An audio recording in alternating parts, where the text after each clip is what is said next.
Muy buenos días. Vamos a empezar la conferencia. El profesor Todd Gitlin, director del doctorado en Comunicaciones de la Universidad de Columbia, va a presentar Francisco Aravena, periodista, director de programación de Radio Pauta. Los dejo con ellos. Hola, buenos días. Gracias por estar acá.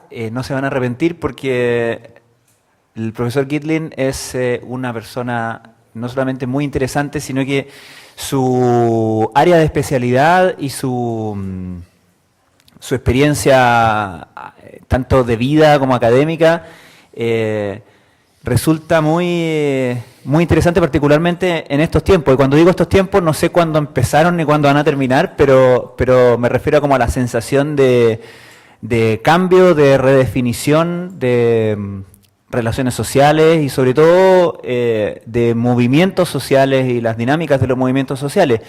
El profesor Gitlin comenzó como un dirigente estudiantil en los años 60 en la Universidad de Berkeley, en California, en un movimiento estudiantil que fue bastante histórico porque comenzaron primero como una reacción a lo que estaba imponiendo el Estado de California para la universidad. Era la lógica de el gobernador Reagan de que la universidad tenía que hacer y que en el fondo, como ya, fabricar funcionarios útiles al sistema productivo, y ellos como estudiantes tienen una reacción ante esa lógica de cómo se ve la universidad, pero eso que es algo más bien universitario, da origen a otros movimientos que tienen que ver con problemas derechamente mundiales. Por ejemplo, el boicot a empresas que estaban apoyando el régimen del apartheid en Sudáfrica, luego la lucha por los derechos civiles, es decir, contra el racismo, por decirlo más derechamente, la lucha contra la guerra de Vietnam, luego deriva en eso, luego también ahí hay un interesante también levantamiento de causas feministas, la segunda ola, ¿no?, del feminismo. En fin, todas esas cosas que empiezan a fraguarse en varios campus universitarios en los mediados y fines de los 60, pero también y de manera muy importante, sobre todo en la costa oeste, en Berkeley. Y ahí la organización que llevó el pandero en el fondo fue una organización llamada SDS, la Students for a Democratic Society, donde el profesor Gitlin fue uno de los líderes. Y esta es una historia, es muy interesante por cómo podemos ver que evolucionan esos hitos históricos, que no solo se quedan ahí.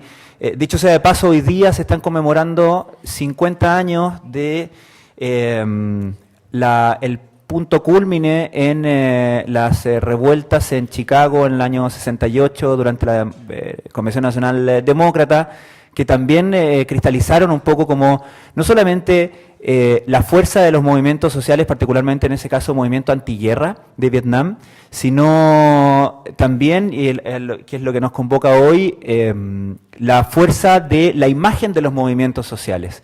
El profesor Gitlin tiene un libro que es del año 80, que se llama The Whole World is Watching, todo el mundo está mirando, que toma su título de un canto, de un eslogan, de una pancarta de Chicago 68, que da cuenta de eso, ¿no?, de que todo el mundo, la conciencia de quienes se están movilizando, de que la movilización no es solo para la calle y para quienes están en la calle en ese momento y en esa ciudad, sino que es para todo el mundo, porque ellos saben que los medios de comunicación están también reporteando, quizás por primera vez de una manera más abierta, todo lo que está pasando. Por lo tanto, ya empieza a parecerse, y como que eso es como el sinceramiento de un juego que venía desarrollándose antes, de una dinámica en la cual los movimientos hacían cosas para los medios y los medios hacían cosas para los movimientos, ya sea a favor o en contra, digamos. Pero es una dinámica súper interesante que probablemente, y probablemente sea una de las preguntas para hacerle al profesor, se ve amplificada, llevada a cierto extremo en la era digital, digamos, respecto de cuánto la representación pasa a ser más importante que el movimiento mismo, o que a lo mejor el movimiento solo es representación y es solo lo que importa. El profesor Gitlin en esta que fue una disertación que luego derivó en este libro fundamental, también examina cómo el fenómeno, por ejemplo, de la celebridad de los líderes estudiantiles impacta a los movimientos que ellos lideran.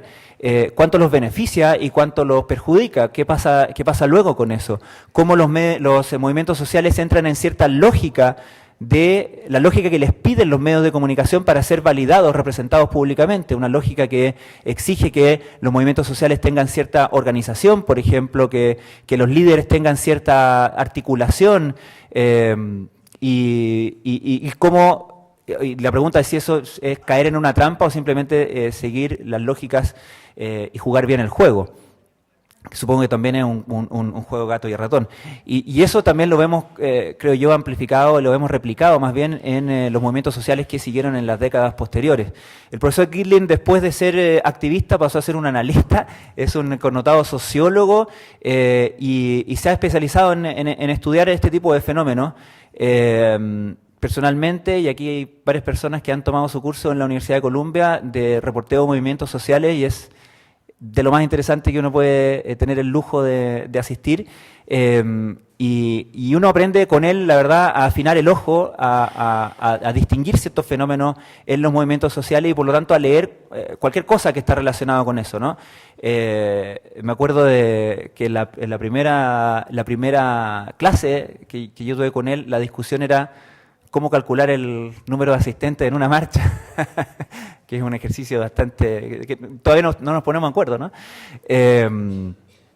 Pero bueno, creo que es súper interesante, como decía, nosotros que estamos en otro país, con otra historia, pero que sin embargo tenemos y vivimos en movimientos sociales que están reconfigurando o que intentan reconfigurar.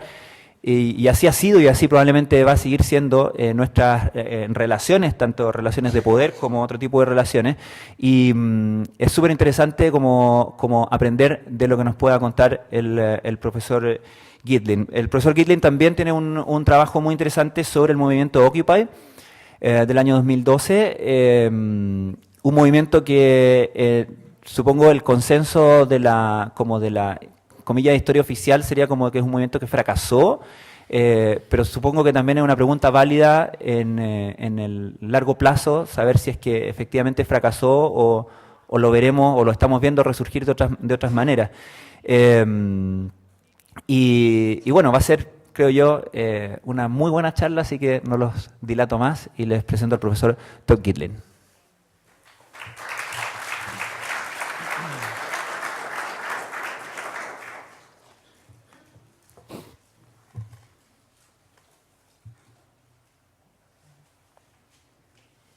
You're very generous. Thank you so much. I want to say first, it's a very great pleasure and honor to be here. Chile is a country that existed for me in my imagination for a long time. This is my first visit here, and it moves me to have this opportunity, especially on the accidental 50th anniversary of some of my youthful activity, to make a kind of, to join the ends of a circle in a sense and to encounter the actually existing Chile. So I hope that this is not my last visit here, and I'm really thrilled to be here. So I'm going to take the risk of boring you by the way, if you can't hear me at some point or if I'm speaking too fast, please shout. I want to do something ambitious here. I want to look at social movements and media, journalism in particular, and the nature of the public over a very long span of history. because the history of our present moment is so urgent in so many ways. It's easy to think that we're encountering problems that never existed before.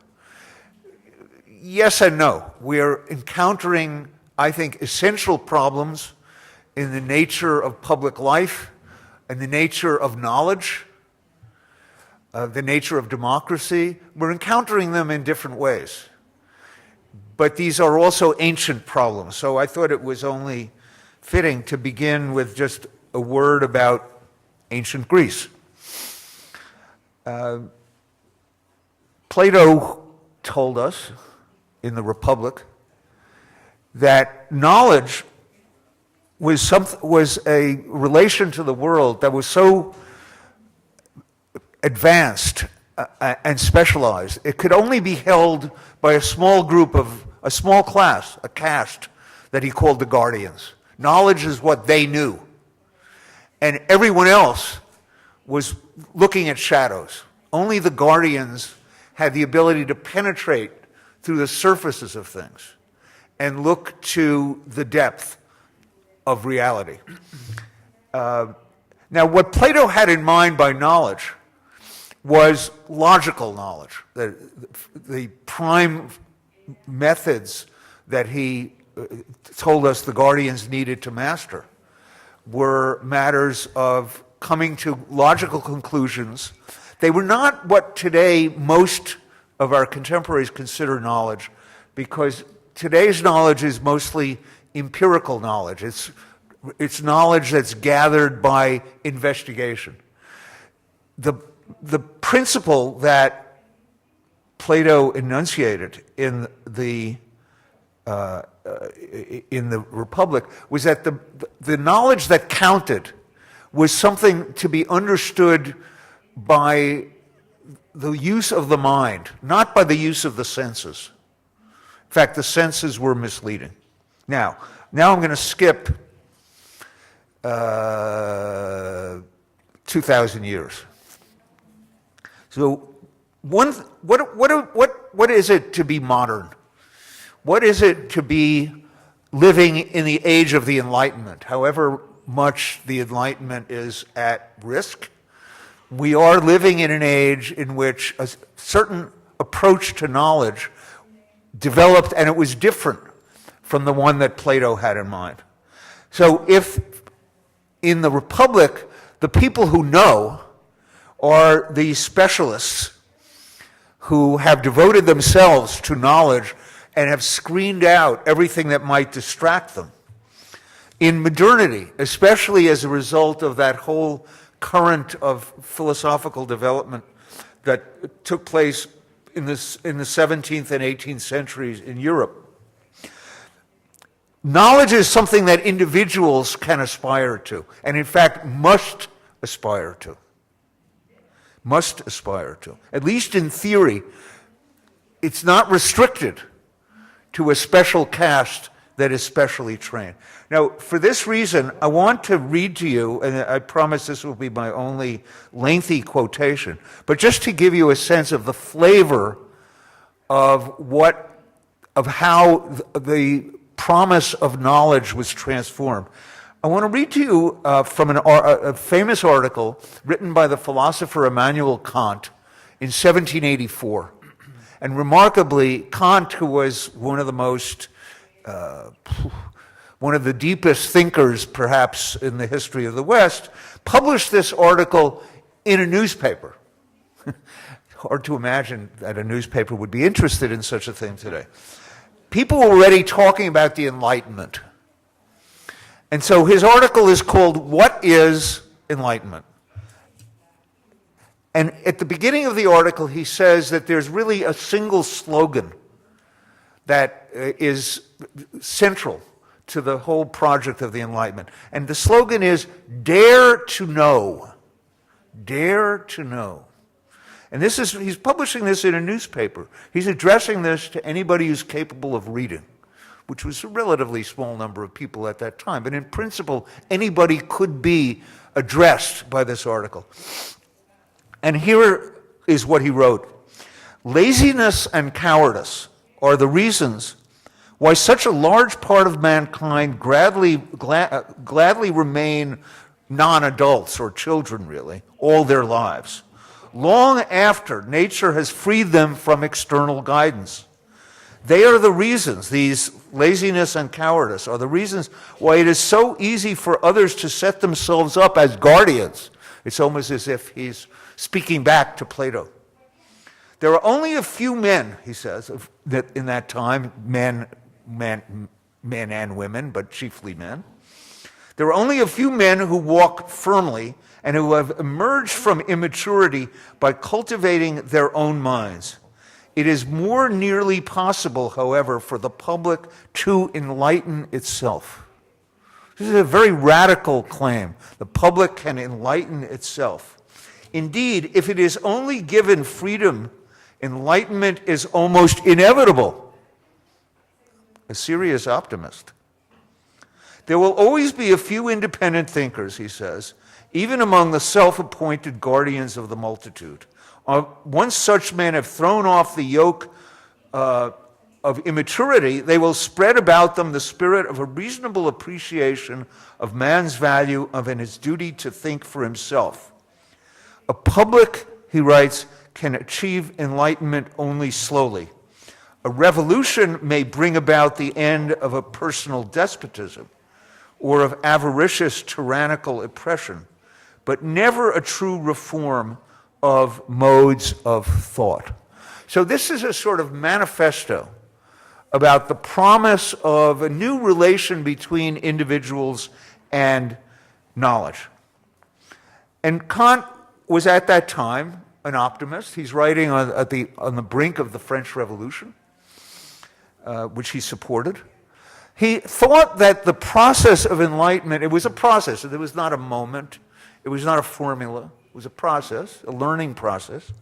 He thought that this process was well along and it had a great future. In fact, I don't believe he ever anticipated that there might be reversals. We'll come back to that. Now I want to jump ahead to a few years to the American extension of the Enlightenment idea, the North American, pardon me. De los Estados Unidos.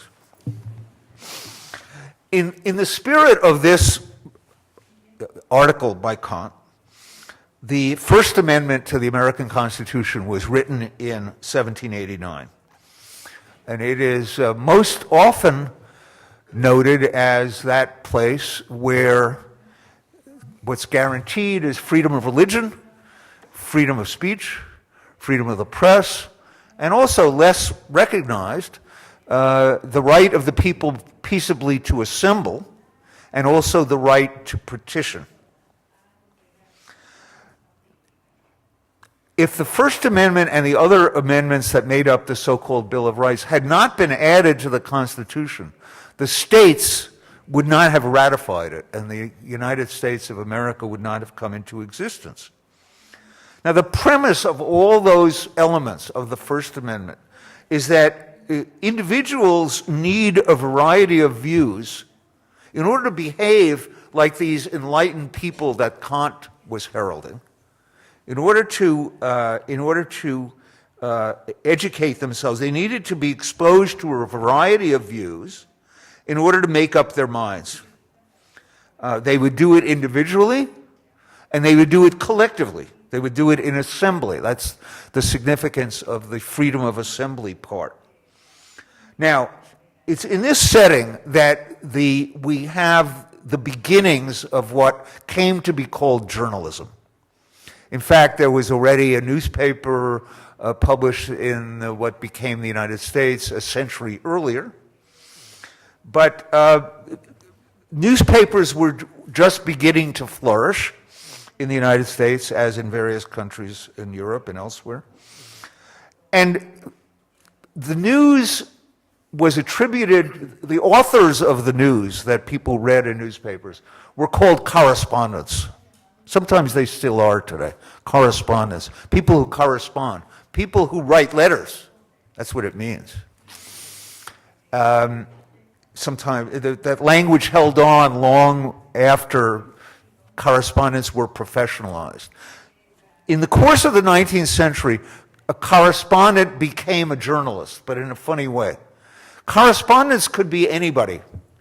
It could be a merchant who's been sent from Boston to Rome, and he's sending back a letter about what he observes.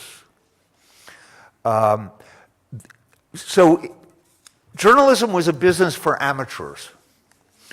It was not a profession. And in fact, the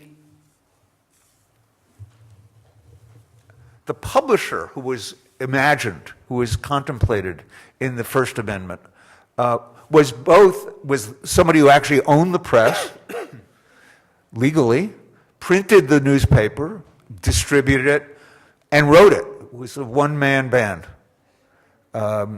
And nobody imagined that news-gathering organizations would be vast organizations from which lots of money could be made. It was the assumption of the Enlightenment intellectuals who wrote the American Constitution that these individuals yearning to learn and yearning to come to conclusions were a unitary public. They would function as a single public. I, as a member of this public, would read this newspaper and that newspaper. I would talk with other people, and we would come to some sort of collective judgment. And as is well known, these so-called founding fathers, these Enlightenment intellectuals, thought that that individuals functioning in assembly were the actual anticipated rulers. They were the knowing class. They did not want to see political parties. They wanted to see collectively arrived at truth. But that period lasted very briefly. And already within 20 years, we had political parties in the United States, and newspapers now were being published by parties or by people who adhered to parties. They were, in other words, partisan. They were literally partisan. And the party press gave a very different point of view from another party press, to the point at which people like Thomas Jefferson, who had once said it would be better to have newspapers without a government than a government without newspapers, by the time he got to be president, he was trying to suppress newspapers because newspapers were saying that Jefferson was unreliable, he was not to be trusted, he was a liar, and so on. The party press, in other words, this sort of very contentious, very aggressive press, was really pretty much there already. Let me give you an example. There's all this talk now, for obvious reasons, about the phenomenon of fake news. Let me tell you something about the American presidential election of 1828. The two major candidates that year were John Quincy Adams, who was himself president, and Andrew Jackson. The principal issue in the pro-Jackson press was the claim that while serving as ambassador to Russia earlier, John Quincy Adams had procured a young American woman for the sexual pleasure of the Tsar of Russia. That was their prime issue.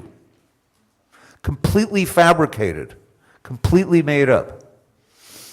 And the prime issue of the pro-Adams press was a series of allegations, some of which were true, namely that Jackson was a slave owner, some of which were not true, that he was a murderer, and in particular, one charge that was trivially true but extremely misleading.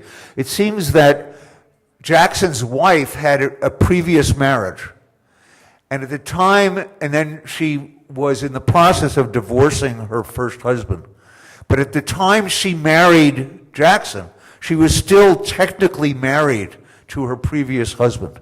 So the charge made by the Adams press was that Jackson was a bigamist, which was for a while technically true. So let's not have any romance about how once in the glory days of American democracy, the press was an instrument for the ascertainment and diffusion of truth. Even the term fake news was already in use. Nonetheless, journalism went through many transformations, and I'm not going to take you through the entirety of this, of the subsequent history, except to say that one of the important things that developed in the 1830s, the ability to publish newspapers cheaply was developed partly because of technological changes, development of a new kind of press. And it was also a growing middle-class public in the United States that wanted to know more about what was going on in everyday affairs, what was going on in business, what was going on in commercial life, and so on. And so we began to see the cheap press, which was not partisan. We began to see a commercial press that sold very cheaply. It was sold for a penny. It was known as the penny press. And it became the dominant form of newspaper work in the course of the 19th century. And during that century, accordingly, journalism developed as a specialized occupation, as a profession. There was no entry requirement. You didn't need any particular kind of schooling. But the job was you were no longer somebody who was writing for the newspaper on the side. You were now a professional. This was an occupation. You were paid to do this work. And what was the work? The work was to report and to comprehend what you report. Now, I'm going to come back to the history of journalism, but I want to just now divert for a moment to the phenomenon of social movements. Social movements are not new. Arguably, they are as ancient as complex societies. When I was a kid, I read a novel about the actual leader of a peasant revolt in England that, if I remember correctly, took place in the year 1281. Movements like the Peasants' Revolt of England spread rapidly throughout Europe, and they spread at a time when news was spread by ballads, by songs, or by primitively written documents. This particular revolt became famous in part because there was a very prominent minister named John Ball who articulated what became the slogan of this movement, not only in England, but all throughout Europe in many languages. It was in English it rhymes, and I think in other languages it also rhymes. The slogan was, when Adam delved, i.e. dug the earth, and Eve span, namely spinning cloth, spinning garments, when Adam delved and Eve span, who was then the gentleman? That is, who was then the aristocrat? Okay, that was a popular slogan throughout Europe for centuries, born on the strength of popular culture. So there were movements of peasants. There were movements of peasants throughout modern history. In fact, the Protestant Reformation of the 16th century needs to be looked at as a social movement. It was carried by a great range of people. Some of them were dissidents within the church, like Martin Luther himself, but many of them were both peasant supporters and there were landowning supporters. Labor was a social movement with a very long history. In the United States, abolitionism before the Civil War was a major social movement. Women's what would later be called women's liberation, but at the very beginning was known mostly as women's suffrage, was also a social movement. What characterizes these social movements? What characterizes social movements is that in essence, they are self-created. They don't exist on any formal diagram of how the world works.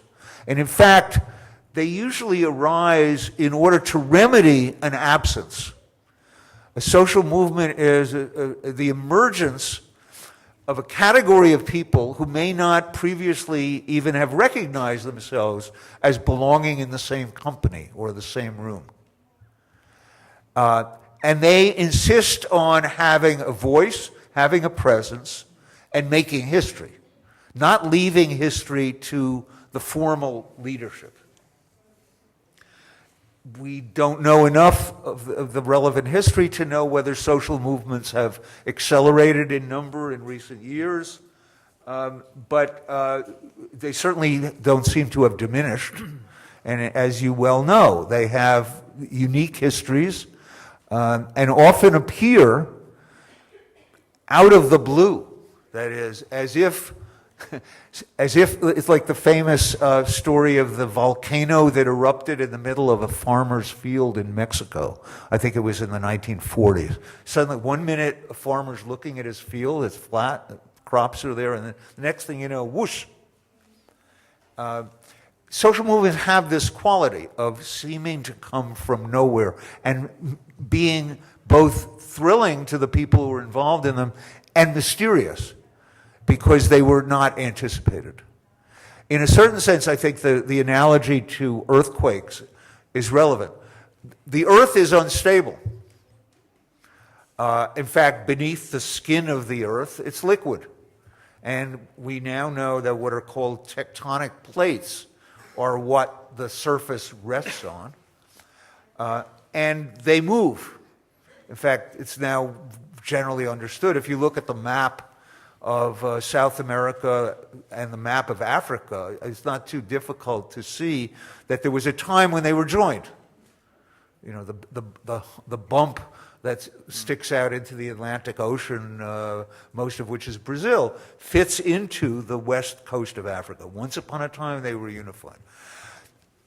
And that's normal. That's the normal flux of geological time. What happens sometimes is that these plates get locked. The friction holds them together. And then energy builds up. And eventually that energy blows apart that junction. And that is how an earthquake happens. That's what an earthquake is. I think that social life has a similar quality. There's an underground life. I don't mean legally underground. There's a subterranean reality. People live emotionally and intellectually with different understandings of the world, and very often their understandings of the world are fluid. They are not fixed. And then something happens, and it's not predictable what it's going to be or when it's going to be, or even if it's going to be. But then something happens, and then people realize, wait a minute, this didn't come from no place. There were people actually thinking these disturbing, even subversive thoughts and longing for something different. And every once in a while, these eruptions take place, and then we see, all of a sudden, there's an Occupy Wall Street movement, there's a civil rights movement, and so on. These movements are based on a sense of common interest and passion. And I want to emphasize the passionate part because it's essential. And they're aiming to change the way people think and how institutions operate. Now, one thing that all social movements do, then, is to try to answer the question of what media shall they use in order to exist on the larger social map. How do they develop their own press? I want to emphasize that any social movement will try to create images of itself which will be beneficial. And these are not necessarily enlightened movements. The field of the study of social movements has tended to dwell on the social movements that were operating, that have been operating in the spirit of enlightenment. But not all social movements operate in the spirit of enlightenment, and some to the contrary. So an example of the propaganda of a social movement that was decidedly anti-enlightenment is a document, some of which some of you may well have heard of, called the Protocols of the Elders of Zion. It was first published in 1903 in Russia. It was written during a period when there were major anti-Jewish riots in the Russian Empire. It was translated into many languages. It was a forgery. It was fake news. It purported to be the minutes of a meeting in which the elders of Zion, who were the hypothetical Jews who want to run the world, actually met and planned to establish global domination by subverting the minds of Gentiles, by controlling the world press and the economy and so on. It was, as I say, translated into many languages. It was first translated into American English in 1919, which is a time of the great Red Scare, when there was a great arousal of fear of Bolsheviks and fear of anarchists and so on. Many Americans were rounded up and deported. What's interesting is that in this earliest American edition of the Protocols, the references to the Jews were taken out and replaced by references to Bolsheviks. The same claim. So the structure of the thinking was the same, and they were both lunatic. They were fictional. But they purported to be actual. One of the big fans of the Protocols in the United States was the great auto manufacturer and inventor Henry Ford, who believed this stuff and printed probably something like 500,000 copies of it, which eventually made their way to Europe and actually were read by Hitler, among others. So what's the significance of this phenomenon? There had been anti-Semitic groups. There was, you could say, an anti-Semitic movement in the Russian Empire. But they were, for the time being, limited to their traditional circles. They were local. What a document like the Protocols of the Elders of Zion has enabled them to do was to enlarge their circle. It gave them a global public. And even today, it is in parts of the Arab world sold as a truthful statement of things. The Hamas Charter, for example, assumes that this document is historically accurate. So, social movements, whether enlightened or anti-enlightened, have found it possible in modern conditions to amplify what they're saying, and that much is obvious.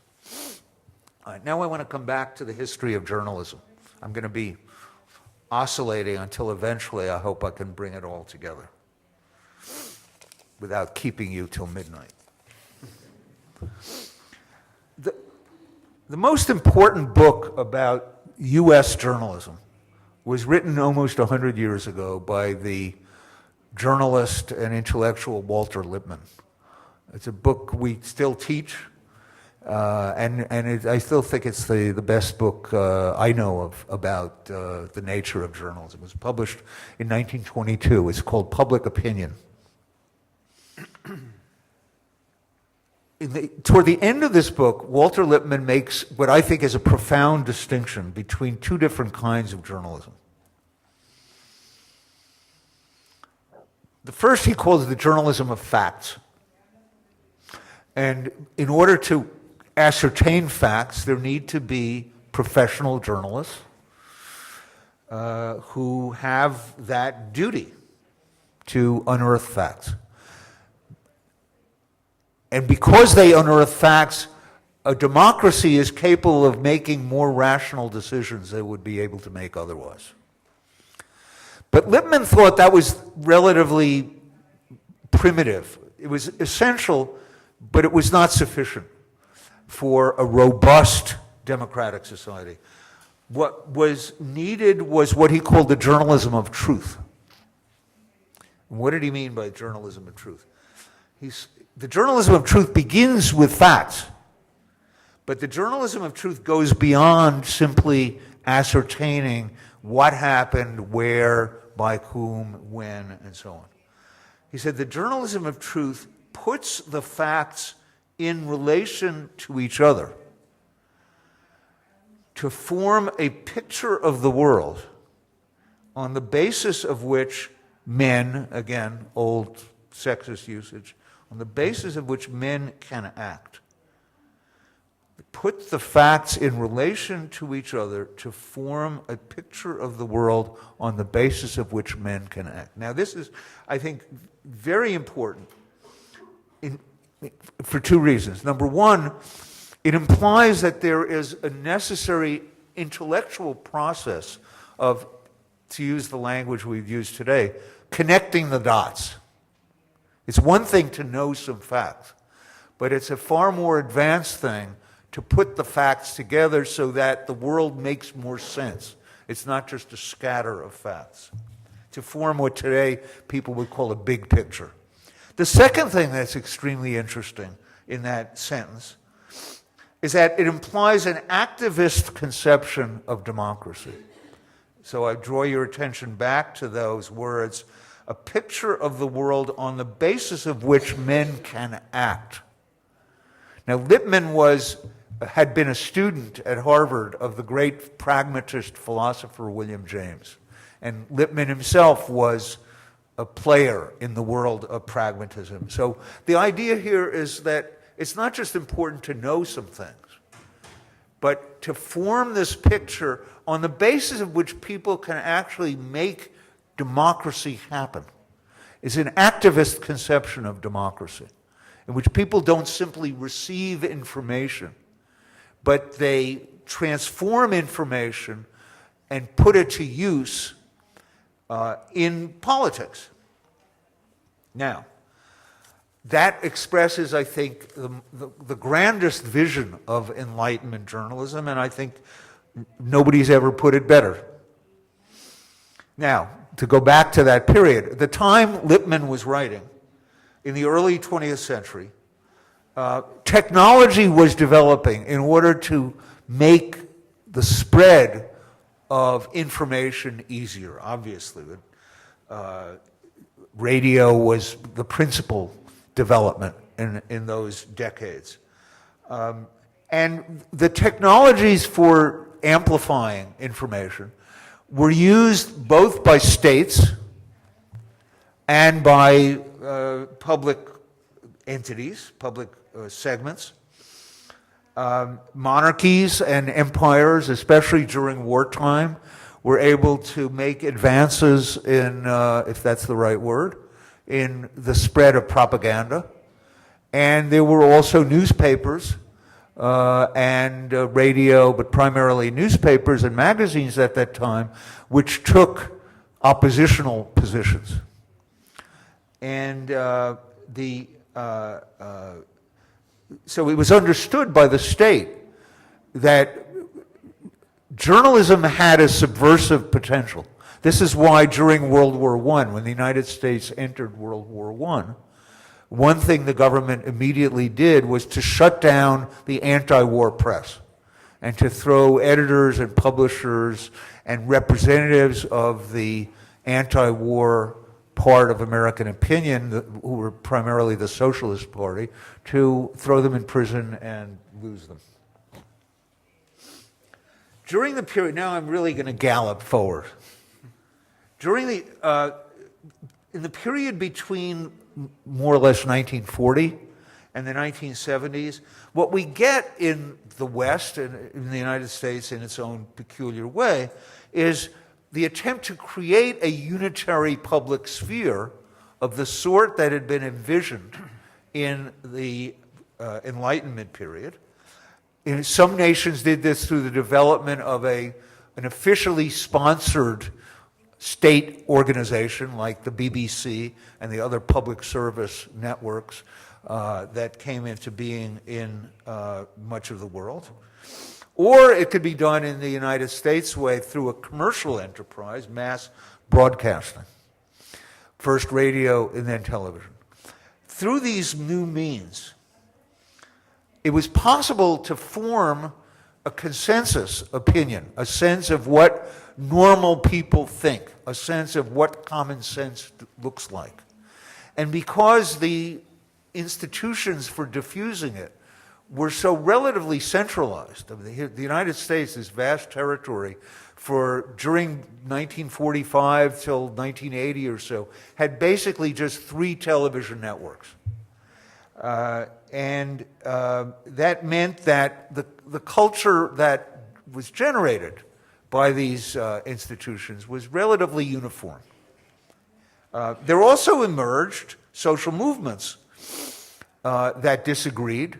And one thing they had to do early on, and I'm going to talk about this some more on Thursday in another lecture, is they had to figure out how to make use of these institutions of central broadcasting in order to put their own statements, their own views before the rest of the world. This was something that the civil rights movement had to learn to do. This was something that the student movements of the 1960s had to do. And it was something that transformed some of the problems that social movements had, because what developed, as Francisco mentioned, is the phenomenon of celebrity. Because now it was possible for mass media, as they were called then, to designate certain figures in movements as key leaders, whether or not they had been chosen directly by the base of those movements.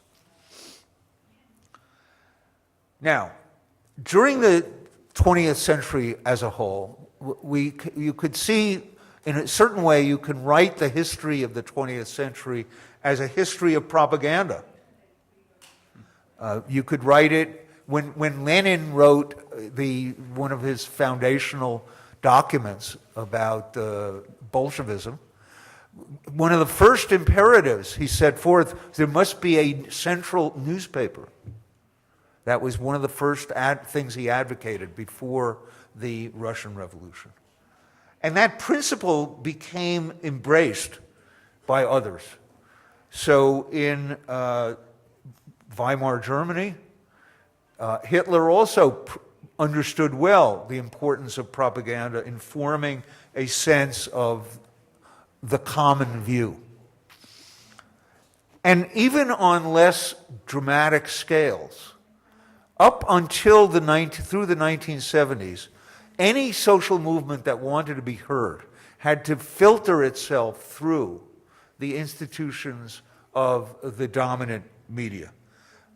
So without that ability to form a consensus, the American, I think it would have been very difficult for the United States to pursue the Cold War in the fashion that it did. It would have been very difficult for the United States to undertake subversive activity, overthrowing governments, as in Iran in 1953 and in Guatemala in 1954, the attempts that were made in Cuba and elsewhere, and even the early Vietnam War. We tend to remember now there's a great celebration of the Vietnam-era journalists for exposing the lies that were being told by the regime and by the military.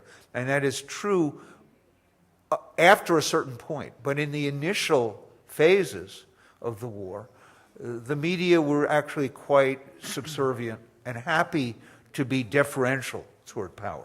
And of course, the power of this amalgamated propaganda apparatus has been seen much more recently in the phenomenon of the distortions that were made known, that were diffused by the George W. Bush administration which generated the capacity to take the country to war in Iraq, a war which is in essence still going on, having spilled out from beyond the borders of Iraq. So that takes us to more or less the present. Why do I say that something changed in the early 1980s? Cable television, which was already in place in the late 70s, the early 80s, the emergence of alternative channels like CNN broke up the ability to communicate the consensus.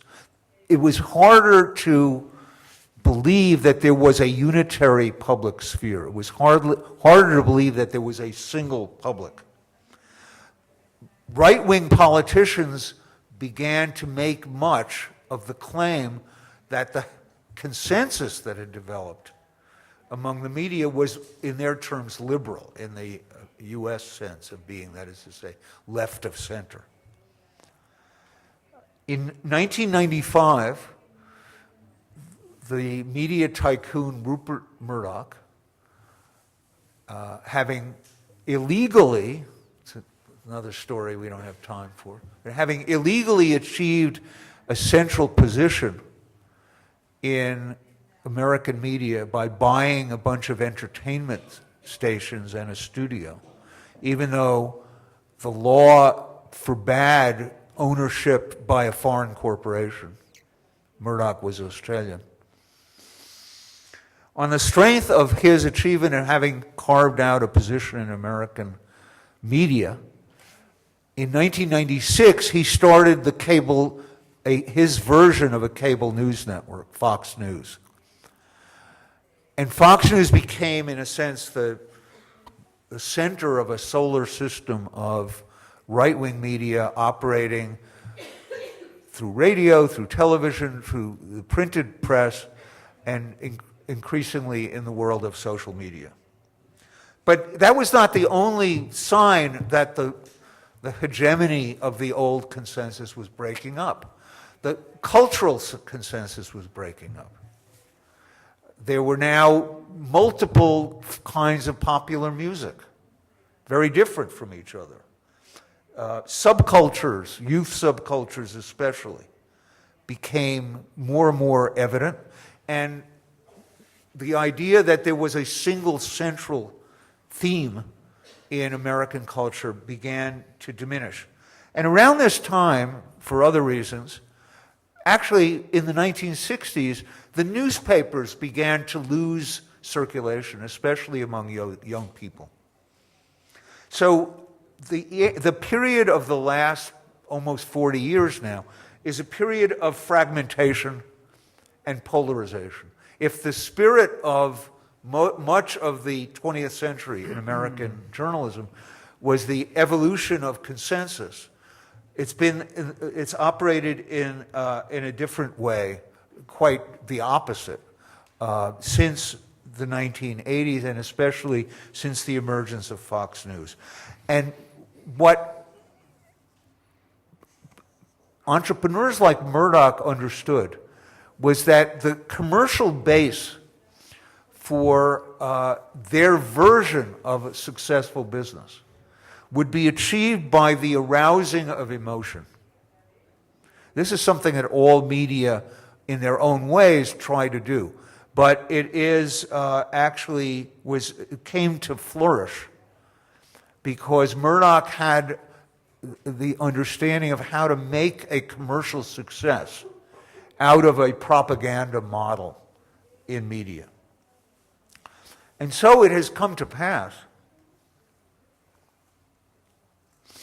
that Fox News has essentially moved into the White House. I'm not going to try to tell you any more than you can bear to hear about our political history in recent years. But suffice to say that the prevalence of lies about the world promoted through media is not something that just moved into the White House in 2016, 2017. The Republican Party has become a creature of and a promoter of falsification. And I'm not just talking about the kind that's become so familiar to us, so that the current occupant of the White House is generally understood to be lying 6 times a day. I'm talking about the notion that, for example, we had a debt crisis. That was a fantasy. I'm talking about the idea that you could develop economic growth by putting more money in the hands of the rich. That was a fantasy. The notion that Social Security, our collective insurance, public insurance system, was on the brink of bankruptcy. This was a fantasy. These things have become normalized. Now, obviously, our sense of the media scape or the media galaxy is transformed by the emergence of social media. But while the social media are new, they're proving more efficient at doing what propagandistic media did before. So now, as everybody who's paying attention now knows, there are now ways of transforming the way in which people see the world in order to cater to the most ferocious, the most vicious and distorted views of the world, even when there's no direct propagandistic intention. I just want to mention to you an article I just read this week about something that was discovered by German researchers. There have been some studies of Facebook and how many people in a given place are using Facebook. So it's been discovered that towns where more people proportionally are on Facebook are more likely to have experienced attacks on refugees than others. Why? And by the way, it holds in all kinds of communities. It holds in small towns and large cities. It holds in economically struggling places and in affluent places. It holds in left-wing as well as right-wing areas. Why? Because Facebook's economic model is to attract people to the site and keep them there. That's the basis on which they sell the attention of Facebook members to advertisers. That's the economic model. Hold them. They want platforms that are sticky. And it's very clear that the platforms that are stickiest are the most arousing, the most paranoid, and the most interested in inciting violence. So regardless of who started Facebook and why they did it, this is now, I think, strong evidence of the power of the attention-seeking industry of which social media are very much part, to actually make history, to move the world. Now, I don't want to. I could go on, but I won't. I just want to say one general thing about our current situation. One of the remarkable remarkable features of the political landscape in the United States today is that it's been quite consistent over the last many months that about 40%, running between 35 and 42% of Americans approve of Donald Trump. Let's just say, for the sake of argument, it's 40%. It's probably true in many other countries as well, that about 40% of the population, regardless of whether these sentiments are expressed in a political party or not, about 40% of the people have clustered around the voices in social media and elsewhere that are conveying a wholly distorted view of the world. I just read an article this morning in the Washington Post about a cluster of conspiracy theorists, some of whom are in the embrace of the President of the United States, who in recent days have been promoting the idea that Senator John McCain, one of the former presidential candidates of the Republican Party, who died last week, did not actually die. This is something I just learned this morning. There are these crackpots who believe that McCain was actually sent to Guantanamo because he has been secretly working with ISIS, the Islamist terrorist pseudo-state organization. These sorts of notions, which would have been confined to tiny little groups, are now capable of spreading. Now, I think this poses an extraordinary danger. And it's a danger not only to journalism, but to democracy. Because when there's a critical mass of people who cannot agree on, for example, whether Barack Obama was born in the United States, or whether Donald Trump has been collaborating with Russian gangsters for decades, when they cannot agree on such essential matters, then the threat to the Enlightenment is very severe. Because then Kant's idea of a consolidation, a sifting of truth over a long process in which people discuss the world and try to form some collective picture of it, that process is also reversible. And under the economic pressures on journalism, which you know well, which we see all the time, the press is an embattled force. The press is therefore, as Trump often claimed, an opposition. It is an opposition party because it sustains an ideal of ascertaining truth in a culture which is not committed to agreeing on truth.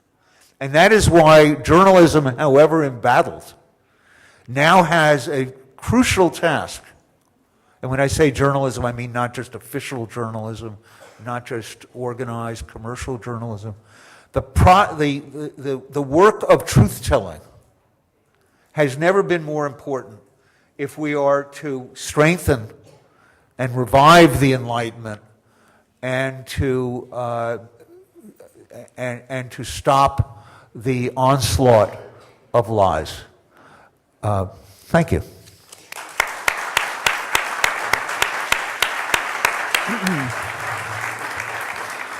Muchas gracias, profesor Gitlin. Ahora vamos a abrir el micrófono por si tienen preguntas.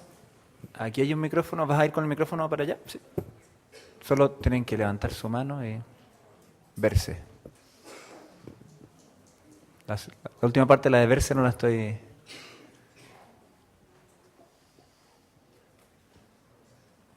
Aquí.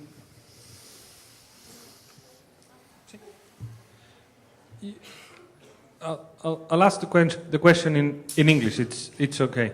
Okay. I'm here. It's about conspiracy theories. I thought your reference to the protocols of Zion is very opposite on a number of issues, but one of which is that the Jews in that text could be both Bolsheviks and capitalists. So depending on whether your enemy was on one side or on the other side, you could make the claim that they were conspiring, against the group you happen to oppose. But one of the things that happened during the 20th century, as you rightly said, is that there was this sense that some kind of consensus had been created. The world took at least the appearance of being simpler somehow. So we could have one version of events. It was mostly a national version of events. So your versions of events was French or British or Chilean or whatever. But now we live, on the one hand, in this hyper-complex world where we have more and more and more versions, and yet at the same time we find this, or we encounter this revival of conspiracy theories, precisely at a time where the world seems to make less rather than more sense, when we have less of a homogeneous version of events. I don't know if you see where I'm coming from. We're in a time where there was this more or less national version of events. You could more or less think or imagine that there was this group of people sitting at the top of the BBC telling the whole of the British people what they ought to believe and what was the truth. And yet, that was a time when conspiracy theories were, on the whole, rather low-key. They were not particularly significant. And yet now we have more media, more networks, more newspapers, social media, and yet, instead of the flourishing of this complexity making even harder for us to fall for these kind of conspiracies, yet we find them sort of coming back. So I'm trying to grapple with this paradox. I'm not sure whether it makes a great deal of sense. Thank you. So much to say. There are some political scientists in the States, I don't know if it's true internationally, who developed the notion of what they call agnotology, the study of ignorance, which to me is an appealing idea. One of the remarkable things, so we have some study, if you like technical social science, quantitative social science. By now, the mass polling industry really developed in the mid-1930s. So now we have 80 years of data in which responsible, rational organizations like the Gallup poll not only ask who people like as a candidate for president and so on, but they ask them factual questions. How many members are there of the United States Senate? And what continent is Chile on, and so on. The factual question. Now here's the remarkable thing. Since they started asking those questions 75 years ago, the percentage of Americans who know those kinds of elemental facts about the world has not changed. The degree of ignorance is as great as it was 70 years ago, even though 70 years ago, most Americans did not graduate from high school. Now, I don't know what the figures are, but at least half of Americans have some experience in post-high school education. Hasn't made any difference. The degree of ignorance is extraordinary. Now, conspiracy theory is sort of is an attempt to cope with ignorance. It's a fraudulent attempt to cope with it because people have more information in the sense of individual facts about what's going on in the world. So they know, for example, Senator McCain died, or at least is said to have died. So that's not local knowledge anymore. That's a global fact. However, for a variety of reasons, it doesn't make sense to them. And so the conspiracy theorist is a kind of crackpot rationalist, because the conspiracy theorist that thinks everything makes sense. Of course Barack Obama was born in Kenya. Well, that's how a black man got to be president, you see, because it could not have happened otherwise. So conspiracy theory is the triumph of fraudulent rationality, pseudo-rationality, in a world that's really quite peculiar. It's both mysterious and flooded with information. People are drenched with torrents of information. And so in this setting, the conspiracy theories are not new. I mean, even at the founding of the American Republic, there were people who believed that there was a secret underground sect called the Illuminati, which had begun in Germany. And it's why if you look at the American dollar bill, there's a symbol there's a pyramid in a circle and so on, and it says something about the New World Order. in Latin. And the conspiracy theorists for many years have believed that this was a sort of implant, this was a mole, a kind of Illuminati mole that implanted itself in the American foundation and is secretly running the world economy. This was long before the protocols of the Elders of Science. I even, at Occupy Wall Street, which I visited and worked with and wrote a book about, there was somebody with a sign that showed that image of the triangle.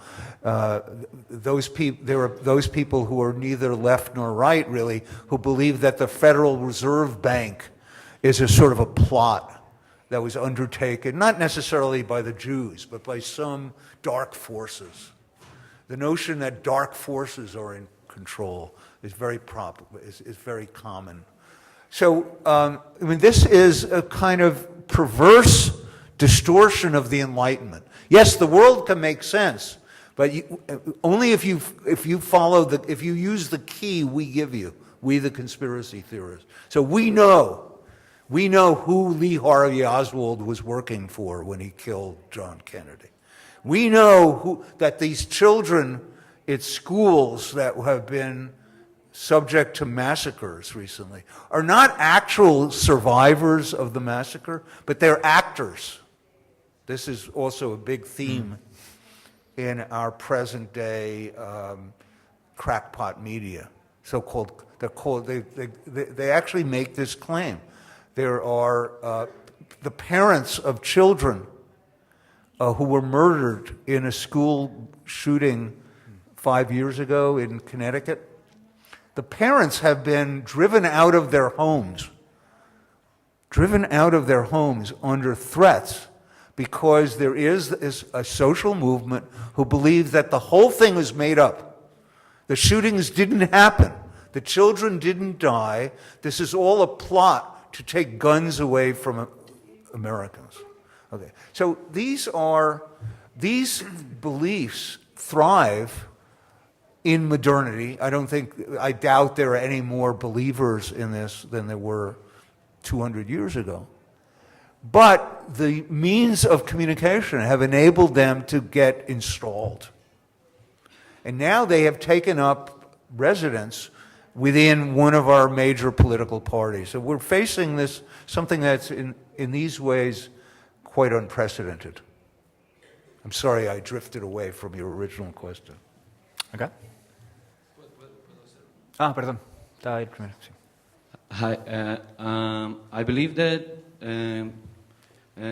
with the passage of the time, and people feel less and less represented by the big media, the grand corporations of media, especially in peripheral zones and groups. And it has occurred current attacks to journalists and press centers. My question is how to make public the power to create consensus among these people that don't feel represented. Well, you're absolutely right about the dangers to journalists. There's an organization called the Committee to Protect Journalists that keeps records of assaults on journalists, but there are murders, there are injuries, there are attacks, threats, and imprisonment.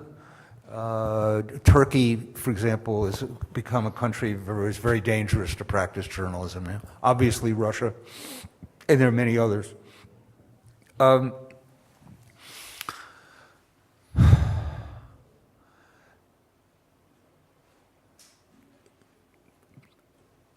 Journalism is a part of the whole media apparatus, and for a variety of reasons, it came to pass that large numbers of people felt a desire to be enveloped by media, to be constantly plugged in. And I have argued that one of the motives for this is that modern life, especially under political economy of capitalism, demands of people a degree of rationality and calculation that is burdensome, and therefore are looking for stimulus, sensational, emotional, which is a kind of magnificent distraction. That's the climate within which journalism operates also. So you have news that will arouse my attention, that will get me excited. And people are submerged in this flux of items, advertising, billboards, everything. I mean, it's nonstop. And the social media, of course, are now, in the hands of organizations that are in the process of selling our attention, just as television was, just as radio was, just as newspapers were. In this setting, bewilderment is a reasonable, it's almost an automatic response to the world being, on the one hand, endlessly stimulating, but on the other hand, really baffling, puzzling, confusing, mysterious. And so this is the setting in which journalists can be very irritating, not only to states, but also to people who don't want to be bothered to pay attention to matters that they don't want to pay attention to. So I think what is quite disturbing is not simply that the President of the United States has been making the argument that the media, and particularly journalism, are the enemy of the American people, but that so many Americans actually think that is correct. To them, journalism is a suspicious enterprise. It's an operation undertaken by elites who do not tell the truth, who are simply self-protective. They make up facts. They claim, for example, that there is such a thing as human-caused climate change, but in the conspiracy world, the journalists who say that are themselves frauds. They are simply advancing their own social position. So the suspicion of the possibility of truth, which is very widespread, especially on the right, leads to people feeling that journalists are an alien force. They don't especially deserve protection because they're simply advancing themselves. So that's the situation we're in. And governments like the one in Turkey, for example, have come to understand that they have a considerable amount of popular support when they crack down on journalists. That's where we are. That's why to enter into journalism today is to enter into a social movement. It's a truth movement.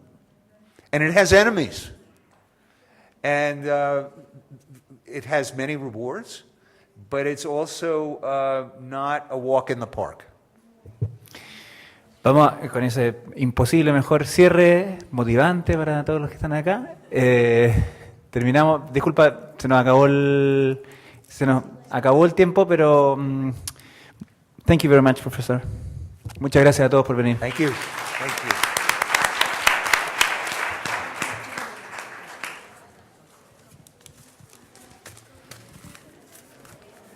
I have to run because I have an interview. Okay.